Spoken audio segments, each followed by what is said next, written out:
Assalamualaikum warahmatullahi wabarakatuh. Para hadirin yang saya hormati, perkenalkan saya Nadira Salsabila Faradina. Pada kesempatan kali ini saya akan membahas mengenai satu isu strategis dalam pendidikan pada abad ke-21, yaitu literasi digital dan hubungannya dengan pembelajaran multikultural. Literasi digital bukan hanya sekedar keterampilan teknis, melainkan juga kemampuan etis, kritis, dan inovatif dalam mengelola informasi, komunikasi, dan interaksi pada ruang digital multikultur. Oleh sebab itu, peran guru, terutama guru PAI, sangat penting sebagai pembimbing nilai atau value navigator di tengah kemajemukan budaya dan arus digital informasi. Kemudian, mengapa literasi digital sangat penting dalam pembelajaran multikultural? Terdapat 3 urgensi yang dapat kita bahas pada kesempatan kali ini. Yang pertama adalah keberagaman budaya yang semakin kompleks. Peserta didik hidup di lingkungan sosial yang heterogen. Mereka berkomunikasi dengan berbagai macam budaya, bahasa, agama, nilai, dan identitas, terutama melalui internet. Kemudian yang kedua adalah internet atau informasi yang sudah tidak lagi netral. Media digital menyajikan banyak informasi secara bercampur, seperti opini, pendapat, hoax, bias, fakta, maupun ujaran kebencian. Oleh karena itu, siswa sangat diwajibkan untuk mempunyai kemampuan filtrasi, evaluasi, dan memiliki kemampuan untuk berpikir kritis. Kemudian yang ketiga adalah pembentukan sikap multikultural. Literasi digital dapat membantu siswa untuk menghargai perbedaan dan menumbuhkan sikap toleransi. Ini semua ditegaskan dalam penelitian bahwa literasi digital dapat menguatkan toleransi dan kohesi sosial di lingkungan sekolah.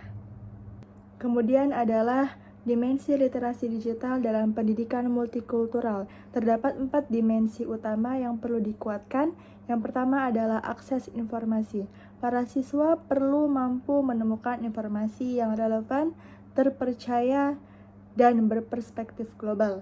Kemudian yang kedua adalah evaluasi kritis, yaitu kemampuan untuk membedakan hoax, stereotip, bias, dan narasi ekstrim yang seringkali menyasar kelompok minoritas budaya. Kemudian yang ketiga adalah produksi konten. Para siswa tidak hanya sekedar mengonsumsi, tetapi juga memproduksi konten yang bermanfaat, berbudaya, dan etis. Kemudian yang terakhir adalah interaksi lintas budaya. TIK memungkinkan kolaborasi antar budaya melalui video conference, kemudian video daring, dan sebagainya. Ini dapat menumbuhkan empati dan kompetensi sosial global. Kemudian selanjutnya yang akan kita bahas adalah integrasi literasi digital dalam pembelajaran multikultural. Yang pertama adalah pembelajaran aktif berbasis teknologi. Contoh implementatifnya adalah yang pertama adalah project based learning dengan topik budaya lokal global. Kemudian yang kedua adalah analisis video, artikel, ataupun unggahan media sosial. Yang ketiga adalah diskusi daring multi budaya. Yang keempat adalah presentasi digital antar kelompok. Kegiatan ini dapat menimbulkan toleransi atau meningkatkan kritis, kolaboratif, dan toleransi budaya. Kemudian yang kedua adalah penguasaan kompetensi digital guru.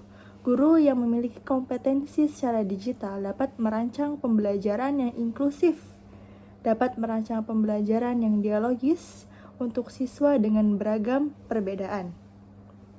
Kemudian contoh implementatifnya adalah pelatihan e-learning. Kemudian yang kedua adalah pembuatan konten digital.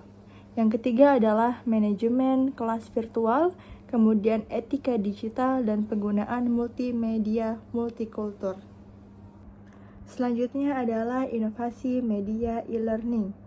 Teknologi menyajikan pengalaman belajar multikultural melalui platform LMS, video edukatif, game edukatif, forum digital, forum reflektif, dan simulasi budaya. Media digital melatih berpikir kritis dan resolusi konflik.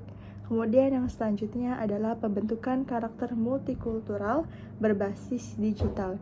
Nilai yang diasah pada poin ini adalah yang pertama adalah nilai toleransi, yang kedua adalah anti diskriminasi, yang ketiga adalah empati, kemudian moderasi, dan kecerdasan sosial digital.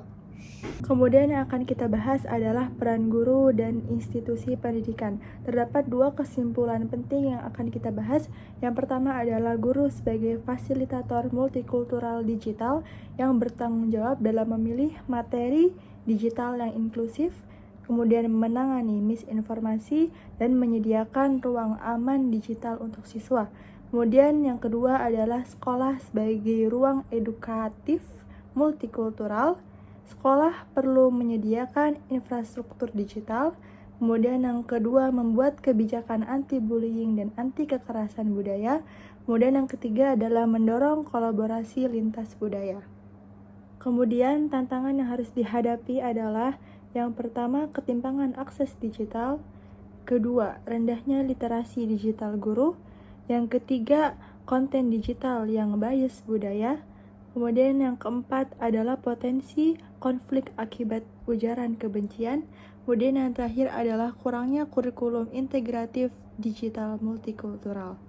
Untuk memaksimalkan integrasi literasi digital multikultural, saya memiliki beberapa rekomendasi. Yang pertama adalah penguatan kurikulum multikultural berbasis digital. Yang kedua adalah pelatihan guru literasi digital profesional. Kemudian yang ketiga adalah program peningkatan kesadaran moderasi digital. Yang keempat adalah model PJBL atau Project Based Learning lintas budaya secara online. Yang terakhir adalah penguatan infrastruktur dan akses digital merata agar semua siswa dapat memiliki kesempatan belajar yang sama. Sebagai penutup, izinkan saya menegaskan satu gagasan, yaitu literasi digital bukan hanya sekedar keterampilan, tetapi peradaban, dan pendidikan multikultural bukan hanya sekedar wawasan, tetapi masa depan. Dan integrasi keduanya akan melahirkan generasi yang cakap digital, toleran, berwawasan global, berakhlak sosial, dan siap menyongsong Indonesia emas dan inklusif dan berkeadaban. Sekian pemaparan dari saya. Wassalamualaikum warahmatullahi wabarakatuh.